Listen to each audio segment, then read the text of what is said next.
জামাতের সাথে জোটের কারণে এনসিপিকে এই এই যে প্রসঙ্গগুলো এটা ফেস করতে হচ্ছে। দেখেন এখানে খুব পরিষ্কারভাবে বাংলাদেশ জামাতে ইসলামী জামুকা আইনেও তার নাম আছে এবং সে বিষয়ে কিন্তু এনসিপি তার অবস্থান পরিষ্কার করেছে এবং এই বিলে তারা হ্যাঁ ভোট দিয়েছে। এবং যে বাংলাদেশের যে স্বাধীনতা যুদ্ধ, বাংলাদেশের যে জনযুদ্ধ, মুক্তিযুদ্ধ, এই ৭১কে যদি ছোট করা যায়, এখনো আমরা দেখি যে বাংলাদেশ ছাত্র শিবিরের যিনি প্রধান মানে সভাপতি, উনি পাকিস্তানে জামাতে ইসলামীর যে ছাত্র সংগঠন তাদের সাথে দেখা করতে গেলে এখনো মুক্তিবাহিনীকে গুন্ডা বলে সম্বোধন করা গান সেই রিলসের পেছনে বাজে। তো এটা আসলে বোঝা যায় যে এই এই যে যে পার্টিটা, এই যে সংগঠনটা আসলে তার অন্তর্নিহিত মনোবৃত্তি কি। তো সেই জায়গা থেকে আসলে এটা একটা রাজনৈতিক জোট নয়, এটা আমাদের জায়গা থেকে এটা একটা নির্বাচনী জোটের জায়গা থেকে কিন্তু আমাদের নেতৃত্বও বলেছে, আমাদের অবস্থান বলা হয়েছে।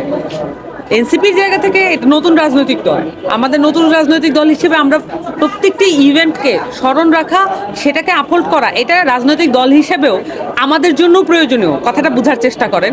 যদি আমরা ৪৭কে ওন না করি, আমরা ৪৭-এর যে কৃষক প্রজার যে সংগ্রাম, সেটা যদি আমরা ওন না করি, ব্রিটিশ বিরোধী সংগ্রামকে আমরা ওন না করি, তাহলেও যেমন আমরা দেশের একটি বড় অংশকে আমরা মানে কাছে টানতে পারবো না।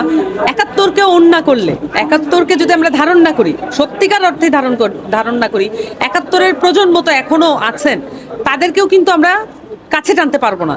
৭১-এর প্রজন্ম পরেও যারা ওই প্রজন্মের পরে মানে আমাদের সাথে আছেন কিন্তু ৭১কে অনেক বেশি ধারণ করেন, তাদেরকেও আমরা কাছে টানতে পারবো না। ২৪ তো আমাদের জেনারেশনের একটা সংগ্রামের ব্যাপার, তো সেটা তো আমরা অবশ্যই ধারণ করতে হবে। ফলত আমি যেটা বলার চেষ্টা করছি যে এই প্রত্যেকটা সংগ্রামকে, বড় সংগ্রামকে বা ৯০-এর সংগ্রামকে যদি আমরা ধারণ না করি, এটা এনসিপির নিজস্ব লস, রাজনৈতিক দল হিসেবে আমাদের নিজস্ব লস। তো আমরা মনে করি যে প্রত্যেকটা সংগ্রামকে আমরা ধারণ করে রাজনীতিতে এগিয়ে যাচ্ছি। আপাতত আমি যেটা মনে করি, জামাতের সাথে জোটের কারণে এনসিপিকে এই এই যে প্রসঙ্গগুলো এটা ফেস করতে হচ্ছে। এইটা কি আমি যেটা বলেছিলাম জোটের আগে যে কঠিন মূল্য দিতে হবে, কঠিন মূল্য চুকাতে হবে। মূল্যের কোনো এটা আপনি কেউ যদি মূল্য বুঝতে না চায়, তাহলে এটাকে আসলে আপনি অন্তরে সিলমোহর হয়ে গেলে এটা বোঝানো যায় না। কিন্তু এইগুলোও অনেক বড়, যেমন ধরেন তোফায়েল আহমেদের মতো ফ্যাসিস্টের সহচর এবং আওয়ামী লীগের নেতা, তার তার প্রয়াণের পরে পার্লামেন্টে দাঁড়িয়ে সম্মাননা জানাতে হয়েছে এনসিপিকে। এই দুঃখজনক অধ্যায় ঘটতো না যদি আমরা স্বাধীন থাকতাম, আমরা স্বতন্ত্র থাকতাম। সো এরকম অনেকগুলো জায়গা তৈরি হয়েছে নতুন।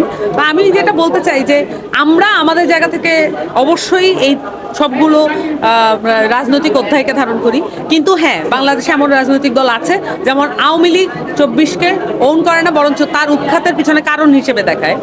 এমনটাই ৭১কে ওন করে না, তার উৎখাতের কারণ হিসেবে, এবং তার যে এই যে এখন যে তার রাজনৈতিক যে সম্ভাবনা ছিল সেটাকে বাধাগ্রস্ত করছে ৭১-এর প্রসঙ্গ, ৭১-এ তার ভূমিকা, এই প্রসঙ্গগুলো তাদের জন্য এক ধরনের অ্যাকিলিস হিল। সেখানে আঘাত করলে মূল চরিত্রটা বেরিয়ে আসে এবং সেখানে গিয়ে আবার দেখবেন যে খুব হাস্যকরভাবে নিজেদেরকে শিশু মুক্তিযোদ্ধা দাবি করার একটা প্রবণতাও দেখা যায়। কিন্তু এইটা সত্য যে বাংলাদেশের মুক্তিযুদ্ধকে ধারণ না করে কোনো কেউই আসলে রাজনৈতিকভাবে প্রাসঙ্গিক থাকতে পারবে না।